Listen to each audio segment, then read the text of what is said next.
Our partners at BetOnline continue to be the #1 source for all your betting needs and sports info. Hey, y'all, it's your man Lloyd Spence. And look, you can find all of the latest sports developments, including updated odds on the NBA and NHL playoffs, Major League Baseball, fights, and even next season's NFL futures, all at BetOnline. Because BetOnline is your continued source for all your sports wagering needs, including live betting and your favorite Vegas casino and poker games. So, very easy. It's very, very easy. All you have to do is go to the website today and use your mobile device to join and use our promo code BLEAV, B-L-E-A-V, to receive your 50% welcome bonus on your first deposit. Just go to BetOnline. It's where the game starts. Popcorn World.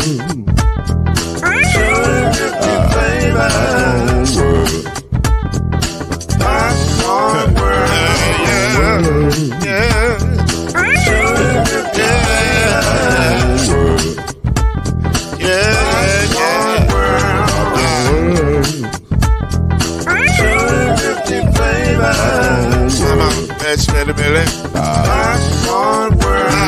Can I make you groove now? Yes, I can. So you can get this groove in a bag of a can. I can make it round the world and the holes in your hand. Popcorn World. 250 flavors gonna make you smile. 250 flavors gonna make you smile. 250 flavors gonna make you smile. I said popcorn make you smile. Ah. Popcorn World.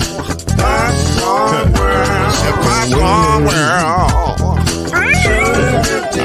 It's a popcorn world.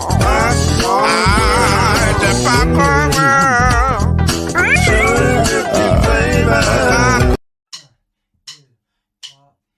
You're now listening to BLEAV in the ACC with Heisman Trophy winner and Florida State legend, Mr. Charlie Ward, Wave 3 TV, and Fern Creek Hall of Famer, Kendrick Haskins, and Mr. Talking Noise himself, and of course, Mama Noise's man, Lloyd Spence. And now, it's time for BLEAV in the ACC.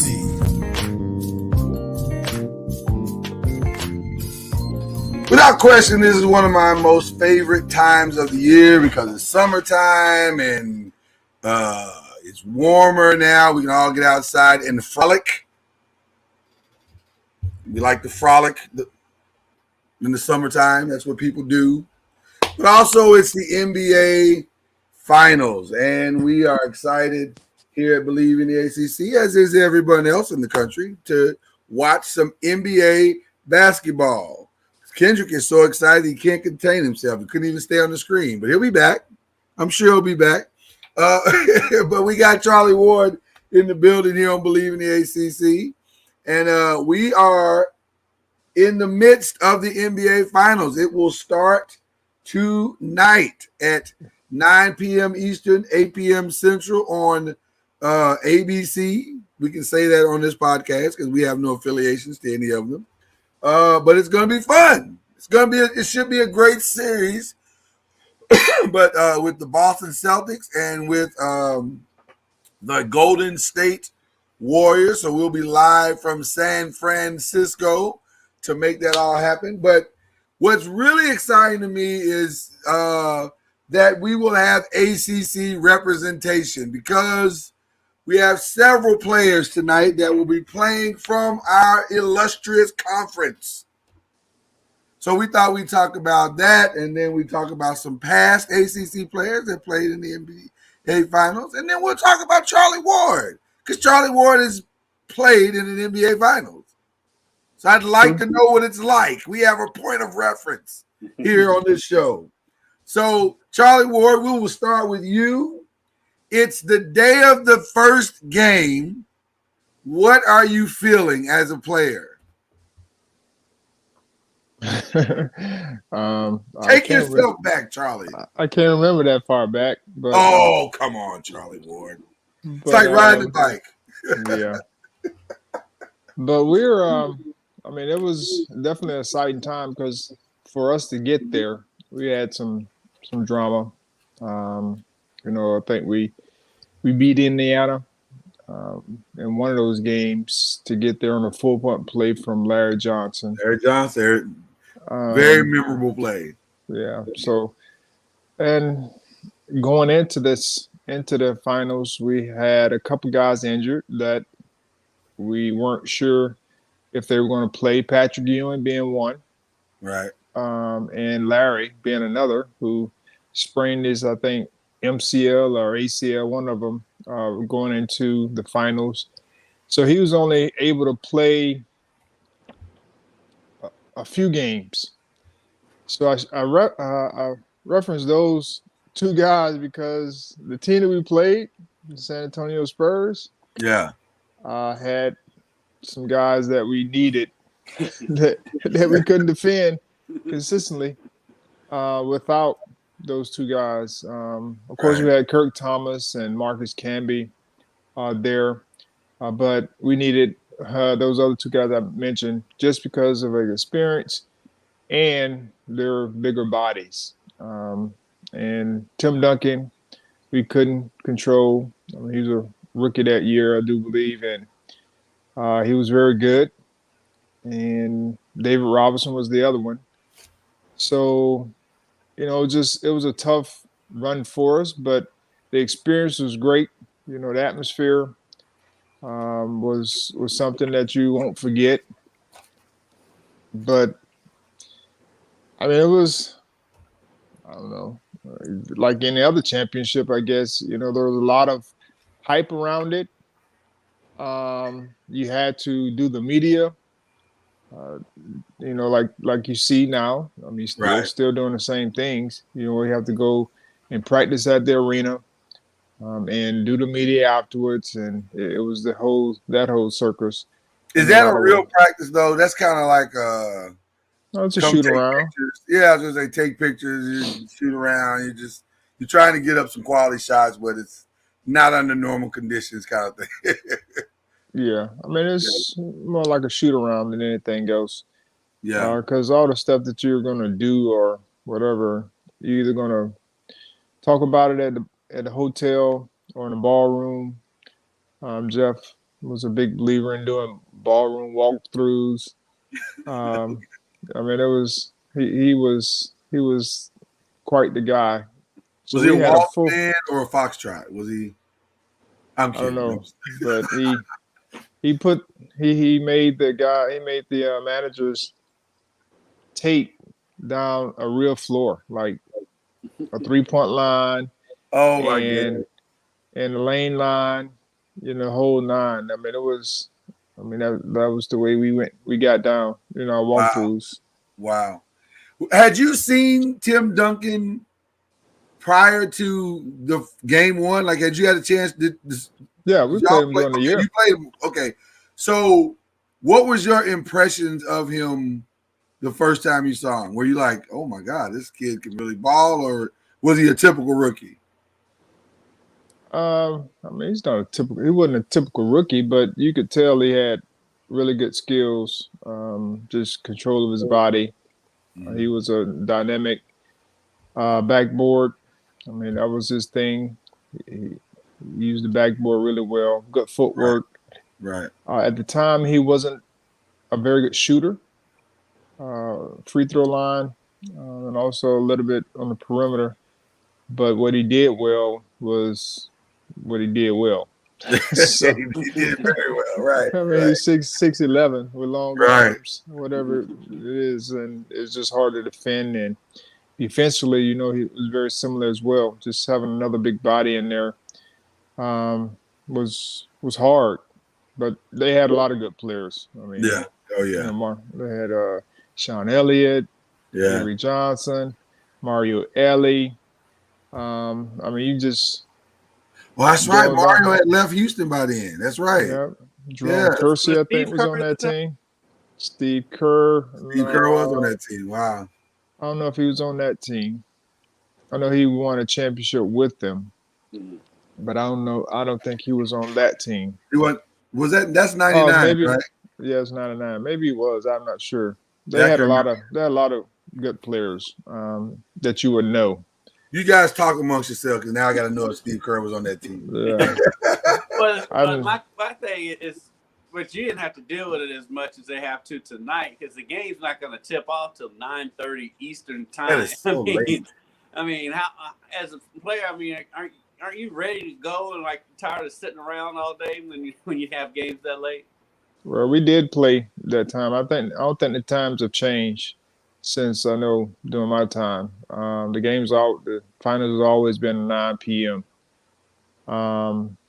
So Well, I get it. Yeah, it's always been 9 p.m. like every game. I get it. Because they're trying to catch all the coast, which yeah, I get it. But geez, that's like really late. I don't think it's. I mean, it is what it is. Yes, you have a lot of time, but it is what it is. You know, for the most part. Talk about the level of, I don't say nervousness because that's probably not the right word, but just kind of an anxiousness and anxiety. Is that a different kind of anxiousness for an NBA final that it would be for just say an Eastern or Eastern Conference final? Like, does the level of anxiousness go up every level? I guess. No. I don't think. I would think you get anxious to compete. That's what I'm saying. I'm not like nervous. Yeah. No, Because at the end of the day, it's basketball, and you're gonna play what you do. What you do. Yeah. Yeah. I mean, a lot of people put a lot of pressure on the type of game that it may be, being the finals, last hurrah, but it's the first team to win 4, and so you just have to keep that in mind, and you don't want to fall behind too many games when it's all said and done. But game 1. You're just basically just like any other series, trying to feel what's going on. You hope you can win it, but if you don't, it's not the end of the world. And in game 2, you try to make adjustments on things that you need to improve. So these games are no different than the games that probably just got finished playing in the Eastern and Western Conference Finals. You go out and play your game, and you have to live with the results. You started by saying there was no Patrick Ewing and there was no Larry Johnson, or they weren't like consistently there. But Pat wasn't there. Pat wasn't there at all. No. He So had a strained calf. It sounds to me like you're saying, had we had Pat and a healthy Larry, we would have had a chance. Okay. A better chance. We would have had a better chance. I'm not even going to give you humble flex for that. That sounds right to me. I mean, it is what it is. Yeah. I hear you. Okay. So tonight, coach, you got to put your coaching hat on now. What are you telling your guys if you're I'm going to make you the coach of the Celtics first. You have no NBA Finals experience in the room. You do have playoff experience, but no NBA Finals experience. What are you telling your guys tonight? I had this conversation with, our guys going to the state championship game. I mean, we didn't have any. None of us have been in a state championship game outside of, our Trey, who played football. I mean, he was in that game. But we have to go out and just play our game, meaning, do the things that we're comfortable doing. No one has to try to be a hero. In this game 1, you want to stick with your game plan that you came in with and also make adjustments. But, when it's all said and done, you got to make shots and you got to defend. So if you do both of those things, you'll give yourself a chance to win on the road and win a game, win the first game anyway. But you can't turn the basketball over. You got to make sure you're sticking to the game plan of whatever the game plan may be, which I'm guessing not leaving Clay and Steph's body wherever they go.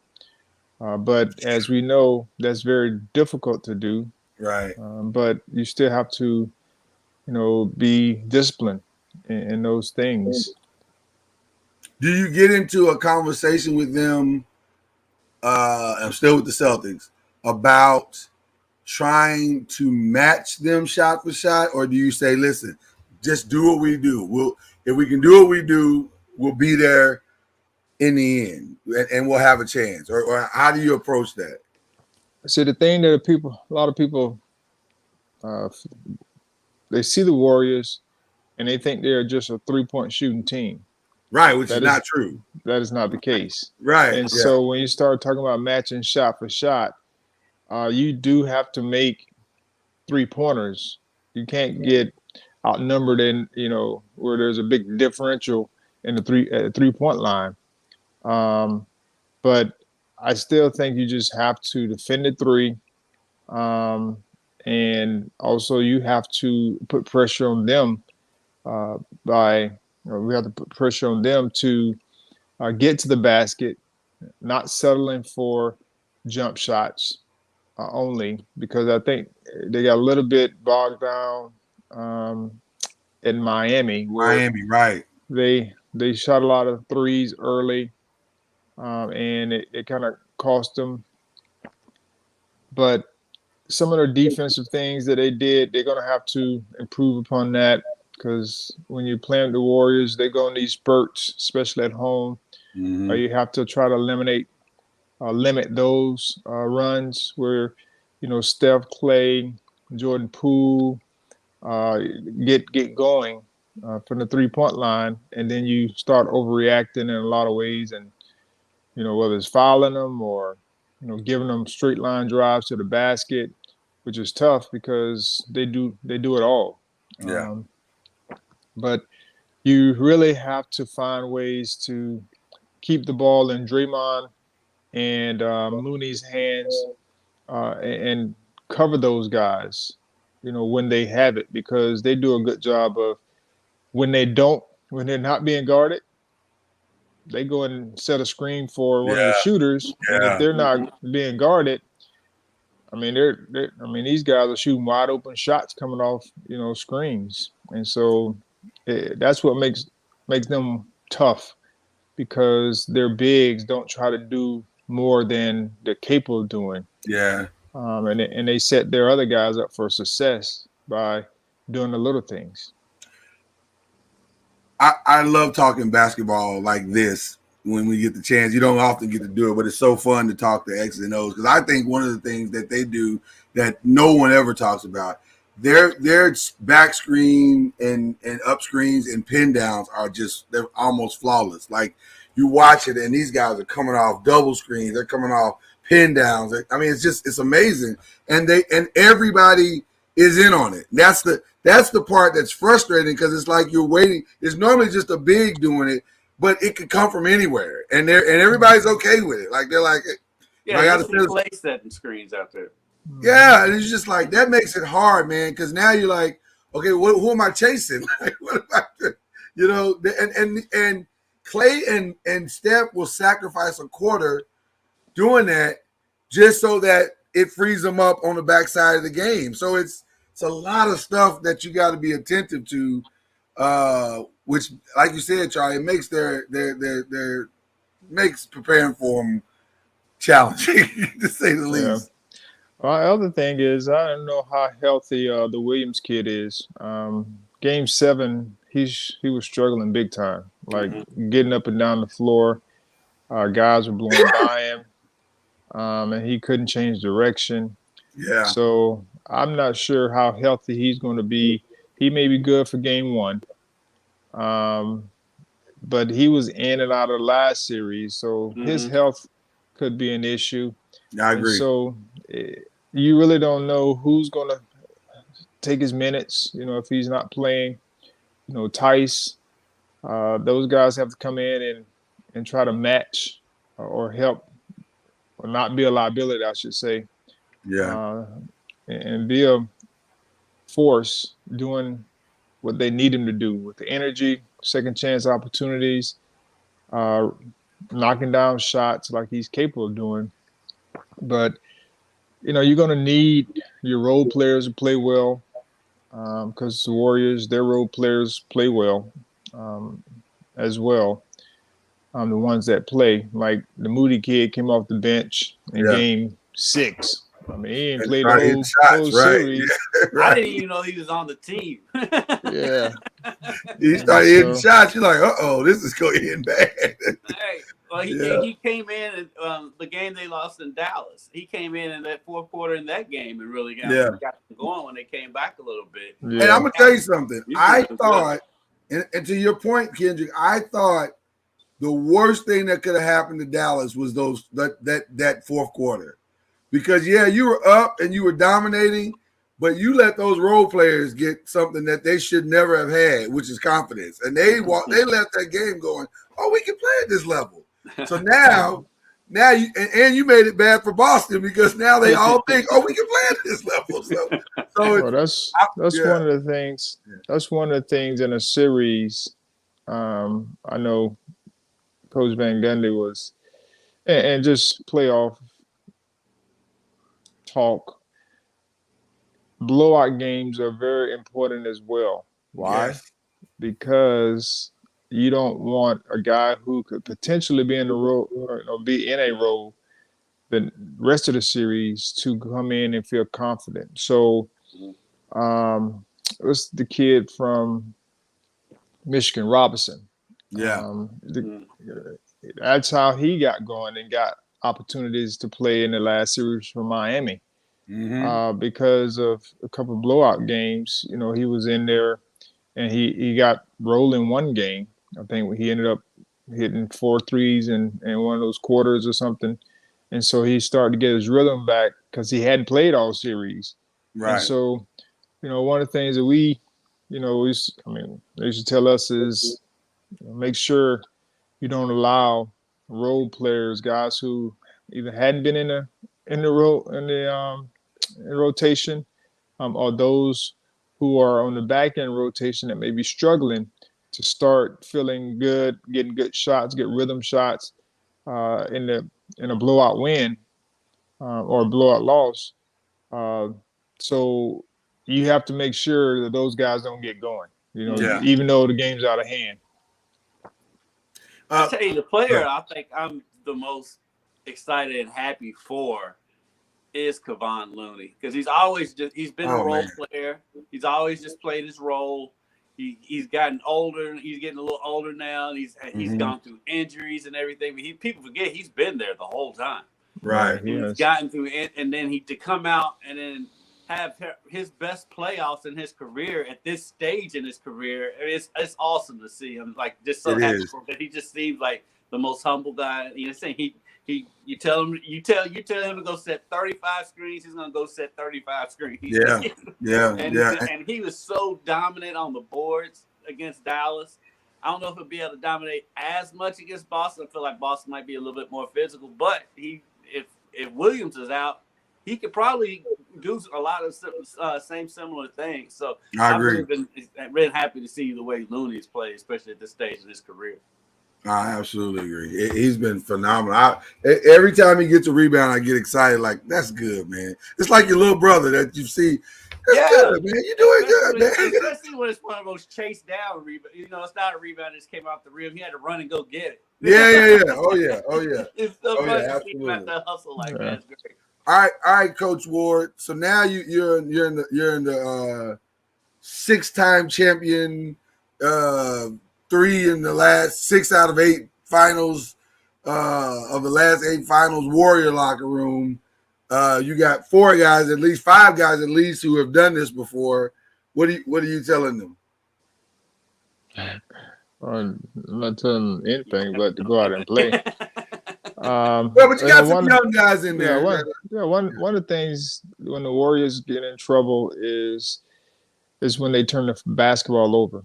Right. They have a lot of movement, and a lot of their passes are anticipation type passes, meaning backdoor. If he cuts, throwing the pass, just willy-nilly, stuff, and sometimes get to a point where he just comes off and just throws like crazy passes. And he's hoping. You're like, what? Why'd you do that? And hoping that it gets to where it need to get to.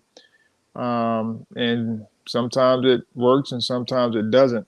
And I think with Boston being long, and they have to be smart. I mean, we definitely have to be smart on when to throw our pocket passes, when to throw the overhead hook pass, because that we're gonna run our stuff, like whatever we do, we're gonna run that. And then defensively, we got to make sure that we're taking care of Tatum, who is really ISO king. They don't have, I mean, they're not running stuff to get him in a certain spot. I mean, they're running to run ISO stuff, and that's one of the big things. So they'll work to get the matchups that they want. I wouldn't switch, anyone that I don't want on him. Even Jordan Poole, Steph, I wouldn't switch. I wouldn't switch them onto Tatum or Brown. I would try to keep the guys that we want on them. Who would you Coach Ward put on him? Who, Tatum? Yeah, probably Wiggins. I was to thinking start. that. I was thinking and that. then Brown, probably put Draymond to start because of bigger body. Brown or Clay, one of the two. Yeah, Brown to me is he'll do okay for a game, and once we figure out what he wants to do, like Miami did, they start putting him in traffic, and he started turning the basketball over. Yeah. But you can't allow him to be comfortable shooting a 3-point shot because he likes doing that and can do it. You want to make those shots tougher, meaning, contested, rush, those types of shots, and forcing him to drive into traffic. That's what you really want. You're not fouling him. But if you do foul him, he hadn't been shooting the free throws well. But the key is not allowing Horford to get comfortable at the 3-point line. Right. Rushing him on his 3-point shots, and definitely not allowing the shooters that like to shoot. I'm drawing a blank on his name. Number 11. You're probably thinking of Grant Williams. Yeah, Grant Williams definitely, is their pill man. Cricket kid, the guy that does all the things that you like on your team. And he's been shooting the 3-ball well. So his issue has been we got to get him in foul trouble. And he will get into foul trouble. Guard. Yeah. He has to guard somebody. Off screens. Not fleet of foot. No. Not at all. Not at all. He's a good defender. He's a good defender, but he's not bad. You just got to drive at him. If you drive at him, he'll reach, he'll foul. Dan Van Gundy thinks he's second best defender on the team. Stan Van Gundy, with all due respect, and I mean all due respect, he is wrong. That is not true at all. It is he just, to me, he's a great help defender. So if you can pull a guy to that side, he's strong enough to help you. But one-on-one, for what the Warriors do, I think he may get exposed a little bit this time because they got a lot of one-on-one attack you guys, and then that back cut is going to be a nightmare for him. So I think what's going to be interesting is he's talking about Jaylen Brown and his turning the ball over in traffic. That's where Steph comes in. You never talk about Steph defensively. Yeah. But Steph is good at steals. And I think earlier in his career, he used to be among the league leaders in steals every year. And I think that's where he'll come in defensively. 100%. Maybe doubling down on Jaylen Brown and force the turnover. To your point in Charlie's accession, I see Draymond dragging Jaylen left or right to try that exact same thing. Because one of the things the Warriors are really good at is pushing that guard inside or to the left or right, whatever, to Steph, who's on the backside of the defense. And then as soon as he's coming towards him, he's reaching, slapping down to get that ball. So that's where a lot of his steals come from. So I have been struggling. Honestly, I'll make my prediction now, and then I'll hand it off to you guys to find 4 games where I feel like the Celtics can play that type of defense that they like to play and give you the same amount of points. Because I think they're gonna, for the Celtics to win this series, they got to play this thing in the 90s, and if it starts to go from there, I don't think they can match them shot for shot. I just don't think they can. So I'm going to say Warriors. I'm trying to be respectful, and I've been trying to be respectful in my predictions because I think it's probably Warriors in 5, but I'm going to say Warriors in 6. So I think Warriors in 6 also, but I think they're all close because Boston's so good defensively. Yeah. They are, and that's what I'm saying. I'm trying to respect that defense and say, okay, maybe they can steal 2. I mean, with the way these playoffs are going, they're going to beat Golden State by 25 in one of the games. It's possible. It's very possible. Very possible. Yeah. But with Tatum and Brown's length on the perimeter, especially, I think that's going to give Golden State trouble. And I really like Boston defensively. I honestly would not be surprised if Boston won this series. I'm picking Golden State in 6, but I would not be surprised if Boston won the series just because of how well they play defensively. Now, their downfall, like you just said, is offensively. Can they generate enough offense to offset? Because there's only so much defense you can play when you got guys hitting from 35 feet. Exactly. And bringing your defense out. Exactly. But I am picking Golden State. All right, Coach. I'm going Golden State as well in 6. Boston, they're going to have to change up their their pick and roll coverage.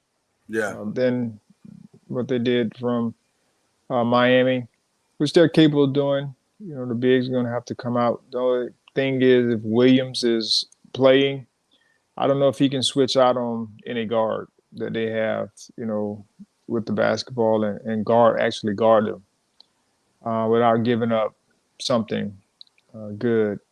And, of course, you have to have a plan for that as well, knowing that he's maybe struggling a little bit with his knee. And, I mean, Golden State's going to attack matchups just like Boston's going to try to attack matchups. Right. And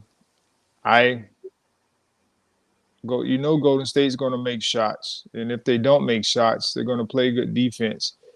I don't know if Boston can not make shots and still play defense and win. Yeah. Mm-hmm. Which they will. I mean, they're a talented team as well. But as you mentioned, I mean, Golden State, to me, plays very good defense. Be interested to see if they double at any point during this series. You know, Tatum get the ball out of his hands and rotate to certain guys. But I just see Golden State with their offense, with their defense, you know, overcoming, you know, anything that they lack. I think you're gonna see some zone in this thing because I think Golden State's gonna they're gonna say y'all can't shoot like we shoot, so let's see what you got. Golden State's gonna play zone. I mean, when they had that comeback in Game 5 against Dallas, so they were playing zone. I think they discovered something in those zones. So, they do a good job. Listen, we have 3 players currently from the ACC that are going to be in this game. It should have been 4. It wasn't for Seth Greenberg at Virginia Tech. Well, yeah. Well, do we know? I'm asking you guys. Do you guys know who the 3 players are that are playing in this NBA Finals? Well, I know one. 2 are obvious. 1 not so much. Lee. Yeah, Damian Lee. Yeah. Damian Lee. Just got a text from I had your back. You're fine. And then the third one must not be playing. Well, he has not seen much time in these playoffs. I will say that. Like I said, he must not be He's playing. not playing. That's right. I would imagine he won't see a lot of minutes, but technically he is on the team. Who? That would be Sam Hauser from Virginia. Who's he playing with? who he played for? He's playing for the Celtics. Oh, okay. He's playing for the Celtics. So that did bring. Is he one of the ones that has a national championship? He has to be. I would think he has to be because he's been there a little while on the Celtics. I think he's been there like a year or two, right? And Virginia's won a title in the last. I think I do remember him on that championship. Yeah. I think I was gonna say. I think he has to be. But in this day and age, it is so hard to know if someone's been on a team and how long because they're in the transfer portal or they come from somewhere else. That is also very true, Mr. Ward. That is very true. But in doing this, it got me to thinking, how many players from the ACC have actually played and or won an NBA final? So we know this guy has. Well, listen, let me take some of the mystery out. And matter of fact, maybe we start with this one because it's actually the easiest of all of these. North Carolina has had a run of unprecedented favor in the NBA finals. Billy Cunningham in 67, Charlie Scott in 76, Mitch Kupchak got 3, Tommy LaGuardia had 1, Bob McAdoo had 2, Bobby Jones got the 1 in 83, Big Game James got 3, Scott Williams rode the coattails of some guy named Michael Jordan and got a few. Kenny Smith got, Ain't nothing wrong with that. Ain't nothing wrong with it. Listen, it's good work if you can get it. Kenny Smith got 2. Pete Chalker joined that team with Kenny and got 1. Rick Fox got 3. Rasheed Wallace got 1. And I'd forgotten this one. Brendan Haywood got 1 with Dallas. I forgot he was on that team, but he was a role player on that team. So North Carolina dominated the ACC by far, but the rest of these are actually pretty interesting. So I will ask you guys who are some of the ones. So for Louisville, there's only one. Who is the one? Do you guys know who that was? The only one is one. What, since they've been in the ACC? I think it's only one period. Well, Milt Wagner and Billy Thompson were both on the Lakers. Was Milt on that team too? I couldn't remember if Milt, and I was looking to try to see if the years matched up. Were they both on that team? Yeah. Billy Thompson? So Milt and Billy Thompson. So there's 2. It's a blast from the past. I know, right? So they were there. Okay, what about Florida State? Sam Cassell. Sam was there. He got 2. How crazy! And Dave Cowens, I think, got 1, right? Oh yeah, Dave Cowens. Dave Cowens got 1. Yeah. All right. Seems like Sam Cassell was fun to play with, Charlie. I would imagine. Yes, he was a funny character for sure. Do you know watching him on the bench is hilarious. Charlie, do you know who the other 3 Florida State Seminoles who actually played in an NBA final? Do you know who the other 3 are? Besides yourself, obviously. Well, there's 2 others besides you. I mean, outside of Sam? Outside of Sam and Dave. Hey, look what I just did there. No, I don't. Okay. Irving Thomas. These are clearly before your time. Yeah. No, Irv was right before me. Not too much. But he was with the Lakers, yes. Right. And Mitchell Wiggins. Oh, with the Rockets. With the Rockets. There you go. That's good. See, you were there. You were in the game. Now, I would say this. This one was shocking, but not really when you think about it. Duke has not had as many people in the NBA Finals as you might imagine they would.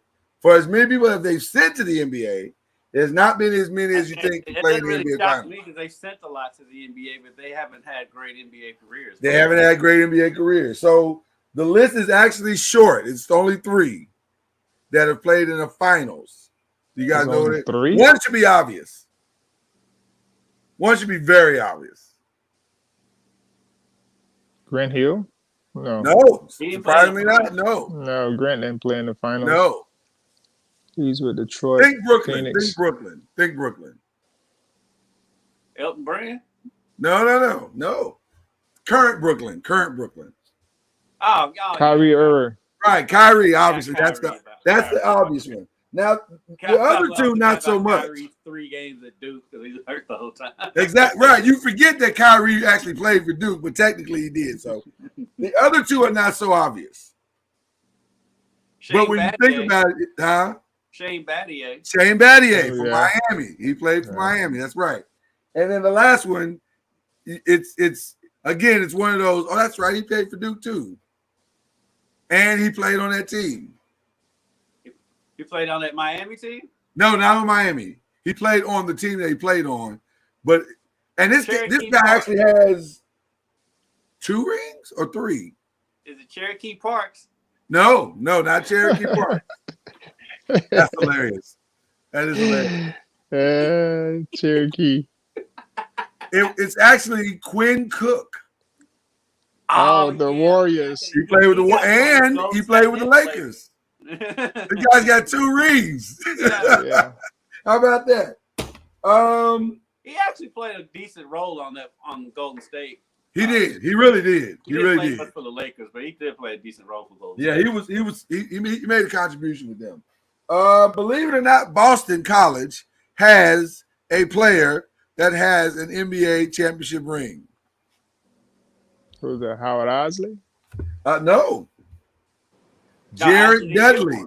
Oh, Jared Dudley. Jared Dudley. He just got the ring like an hour and a half ago. He sat there on the bench and won a ring. He sat there on the bench and collected a ring. So technically, Jared Dudley has a ring. Who did he win it with? The Lakers in the bubble. Oh, in the bubble. In the bubble. He was on that bubble team. I was trying to get me one like that. You trying to get you one in the bubble? No, I was trying to get me a ring, but I was sitting on the bench. I was trying to ride the coattails of San Antonio Spurs. Interesting that you would bring them up. Obviously, they play for the Spurs, Charlie. Yeah. Interesting that you bring that up. Obviously, their big one is Tim Duncan. And Chris Paul played last year. I thought Josh Howard had gotten the ring, but I forgot Dallas traded him off almost literally right before they went to the finals. Like he played in the 2006 finals. That year, right? They traded him that season. They played him that year. Now he played in the 2006 finals. I knew he had played in the finals because he played in the 2006 finals against Miami, but Miami beat them. They after they were up 2-0. So, what about NC State? You guys is NC State second on the list? Well, they got 4. They got 4 players. But Sidney Lowe, technically, they have 4 players. Did Sidney Lowe get in one? Sidney Lowe did not make the list. The list. This is a hard one. So I'm not even gonna put this one on you. Tom Gugliotta. No. No, Tom Gugliotta did not make the list, surprisingly. Although I love saying Tom Gugliotta almost as much as I love saying DJ Uiagalelei. Okay.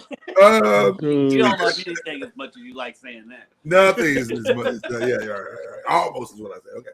Josh Powell for the Lakers. He got one in 9 and 10. He was on those Kobe teams. Yeah, I forgot it right. Chuck Nevitt got one with the Lakers in 85. Chucky Brown was on that Houston team in 95. Yep. And John Richter, which is way back in 1960, he was on Celtics team. So there you go. Clemson only got 1. Ooh. Horace Grant. Ah, forgot about Horace. Horace Grant. Syracuse surprisingly has 3. One is obvious, Dave Bing. Derek Coleman. No, Derek Coleman did not play for an NBA championship. Huh. Dennis Duval, which I don't remember him at all. And then here's a blast from the recent past. Dion Waiters. Oh yeah, Miami. He's another one of those bubble guys. He was he was on that Lakers team. Lakers. Yes. The Hurricanes have 1. Top 75 player. Tito Horford. I mean, no, he went. He didn't go to Miami. Both went there. Underhand shot. Rick Barry. No, he went to Miami. Rick Barry. I didn't know he went to Miami either. Yeah, I didn't either. I didn't either. I was like, Rick Barry went to Miami. That's crazy. Okay. Virginia Tech. Well, they should have Dumbo Steph, Coles. but Steph Greenberg was there. I don't know. I didn't find one for Virginia Tech, actually. I found one for Virginia. Somebody that played in the finals. He doesn't have a ring, but he played in the finals. And Dale Curry? No, not for Virginia. To the finals. For Virginia, Ralph Sampson. Ralph Sampson, yeah, Ralph. Dale My Curry friend, I have a friend here. Didn't Dale Curry go to Virginia Tech? Yeah. But I don't think he played in the finals, though. You don't think he ever played in the finals? Yeah, I don't think he played in the finals. Oh. Yeah. And then, of course, Georgia Tech's got one blinking light one. Arguably, that no, Stephon did not play in an NBA final. Surprisingly, Sally, John Sally. John Sally. You know what? I forgot about John Sally. That's actually not who I was talking about. But I forgot. I saw John Sally and I forgot to write him down. But yes, John Sally for sure played. But John Sally has 3, right? Because he's Lakers, Bulls, and Pistons, right? Yeah. Yep. Yeah, he's got 3. So this other guy has a couple. The most recent, the forgotten yet probably maybe arguably the better of all of those players. Chris Bosh. Oh yeah. Yeah, Chris Bosh.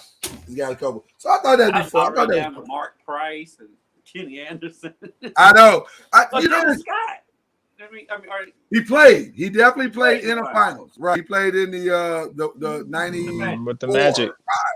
Right, with the Magic, but that didn't end well.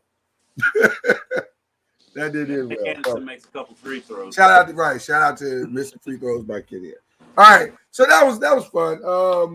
We're all gonna be watching this weekend, or this week rather. For sure tonight. Game 1 is tonight. Like I said, 9 p.m. Eastern. 8 p.m. Central, and it should be a good one. Should be a it's not going to actually start to 9:30. Right, if we're being honest, right? It's like 9:15, 9:20 when it really kicks off. But still, you guys got any shout outs? Heading up to Cincinnati today. We're gonna go to the Reds game. It starts at 6:40, so we should be able to get back for the start of the game. Oh wow! The game starts at 6:40. Yeah. And we staying up in Cincinnati. So but you're staying up there. Oh yeah, by the time you'll only miss like maybe the first quarter. You going for work? No, he's going up there. They're hanging out, Charlie. Who the Reds playing? Washington. That'd be an interesting game. Hey, it's something to do. Let's just pray nobody gets smacked. The good thing is we don't have to worry about it being a sellout. Real quick, I just want to. I know we got to go. No, you don't have to worry about that. That will not be crowded at all. Real quick, can we just send out a memo to all men that smacking is not the answer to your life's problems? Smacking another man in the face is not the answer to your life's problems. That's not a thing. Yeah. Back in the day when you smack somebody, you used to have to duel after that. I'm just saying, let's settle down, fellas. Especially over fantasy football. That's ridiculous. Anyway. Anyway. All right, somebody give us some shout outs. We gotta get some shout outs. We gotta get out of here. What are we shout out this week? I'm gonna shout out the North Carolina lacrosse team, their women's team. Yeah. Won a national championship, beat Boston College. Another and an ACC actually team. pretty exciting game. Yeah. It was a pretty exciting game. Yeah. I don't know much about lacrosse, but it looked exciting. No, lacrosse is fun to watch, to be honest with you. Whenever I have to recover, I don't mind covering lacrosse. I mean, you get people with sticks knocking the hell out of each other. Yeah, they're not able to get as physical as the men, though. No. They toned it down a little bit. All right, you got a shout out to Kendrick? Is that your only shout out, Charlie? Yes. My shout out is being on vacation. I go back to work on Saturday. I've been on vacation, and it's been lovely. You been on vacation this whole week? Yep. Look at you. I also want to shout out to the recruiting efforts of the University of Louisville men's basketball team, because DJ Wagner played Ronnie James here in Louisville this weekend. Daryl Griffith, Wiley Brown, Milt Wagner, Herb Crook. I mean, you just about name any U of L player from the past, and they were there. Wow. It was a celebration. And one last thing is Josh Hurd, the interim athletic director, looks like he's going to have the interim removed off his title and a press conference tomorrow morning at 8:30. That you will not have to cover. Nope.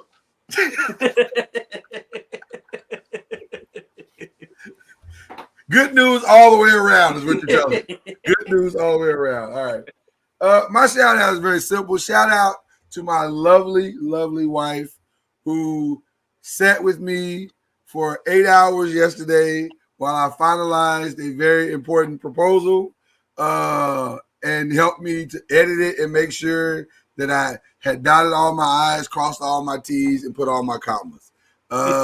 It was a painstaking endeavor because it's a long proposal, but we finished it. I'm excited to see what's about to happen on the other side. So I want to give her a shout out. She deserves all of that love that I'm shooting her way right now. So there you go. Congrats. All right. Ladies and gentlemen, that is Believe in the ACC. That is the Hall of Famer Kendrick Haskins over. If you're watching the screen, he's over to my right.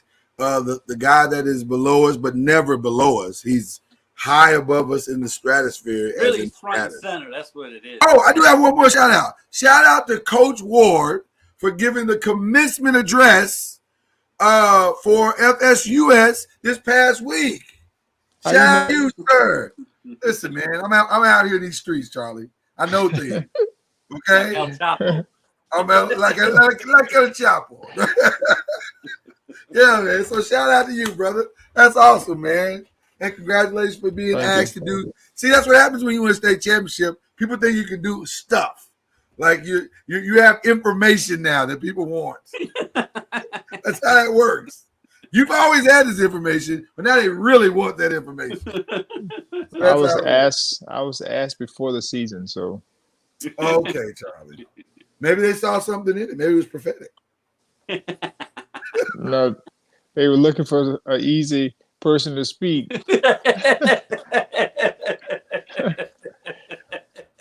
And you were right there. I just happened to be in the same town. Hilarious. Guys, y'all have a great Thursday. Enjoy the game tonight. We will see you next week on Believe in the ACC. You've been listening to Believe in the ACC with Charlie Ward, Lloyd Spence, and Kendrick Haskins. Please like, follow, subscribe, and share from the Noisemakers page on Facebook and on YouTube. And you can also listen to us on Spotify, Apple Music, iTunes, and wherever podcasts can be heard. And join